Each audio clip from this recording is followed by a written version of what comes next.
ಪ್ರಧಾನಮಂತ್ರಿ ಇವತ್ತು ಗದಗ್ನಲ್ಲಿ ಪ್ರಧಾನಮಂತ್ರಿ ಜನೌಷಧಿ ಕೇಂದ್ರದ ಉದ್ಘಾಟನೆಯನ್ನು ಮಾಡಿದ್ದೇವೆ. ಎಲ್ಲ ನಮ್ಮ ಆತ್ಮೀಯರೇ ಇದನ್ನು ಪ್ರಾರಂಭ ಮಾಡಿದ್ದು ಭಾಳ ಸಂತೋಷ ಆಗಿದೆ.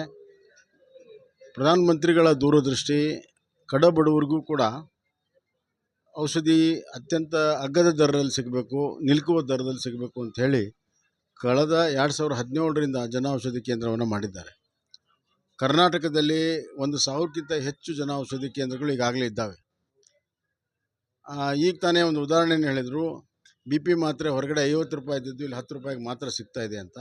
ಹೀಗೆ ಬಡವರಿಗೆ ಸಾಕಷ್ಟು ಆರ್ಥಿಕ ತೊಂದರೆ ಇರ್ತದೆ. ಅದರಲ್ಲಿ ಅವರಿಗೆ ಏನಾದರೂ ಆರೋಗ್ಯ ತೊಂದರೆ ಆದರೆ ಔಷಧಿಯ ಭಾರ ಆಗಬಾರ್ದು ಅನ್ನುವಂಥ ಕಳಕಳಿಯಿಂದ ಪ್ರಧಾನಮಂತ್ರಿ ನರೇಂದ್ರ ಮೋದಿಜಿಯವರು ಇದನ್ನು ಮಾಡಿರುವಂಥದ್ದು ನಿಜವಾದಂಥ ಬಡವರಿಗೆ ಸೇವೆ ಆಗ್ತಾ ಇದೆ ಅಂತ ಹೇಳಕ್ಕೆ ಇಚ್ಛೆಪಡ್ತೇನೆ. ಬಡವರಿಗಾಗಿ ಮನೆ, ಅನ್ನ, ನೀರು, ಗ್ಯಾಸು ಎಲ್ಲವನ್ನು ಕೊಡುತ್ತಾ ಆರೋಗ್ಯದ ಭಾಗ್ಯವನ್ನು ಕೂಡ ಅವರು ಕೊಟ್ಟಿದ್ದಾರೆ. ಆಯುಷ್ಮಾನ್ ಭಾರತ ಮತ್ತು ಜನೌಷಧಿ ಕೇಂದ್ರ ಮುಖಾಂತರ ಬಡವರ ಆರೋಗ್ಯಕ್ಕೆ ಕೂಡ ಅವರು ಕಾಳಜಿ ಮಾಡಿದ್ದಾರೆ. ಇದು ನಿಜವಾಗಲೂ ಕೂಡ ಬಡವರ ಬಂಧು ನರೇಂದ್ರ ಮೋದಿಯವರ ಬಡವರಿಗಾಗಿರುವಂಥ ಒಂದು ವ್ಯವಸ್ಥೆ.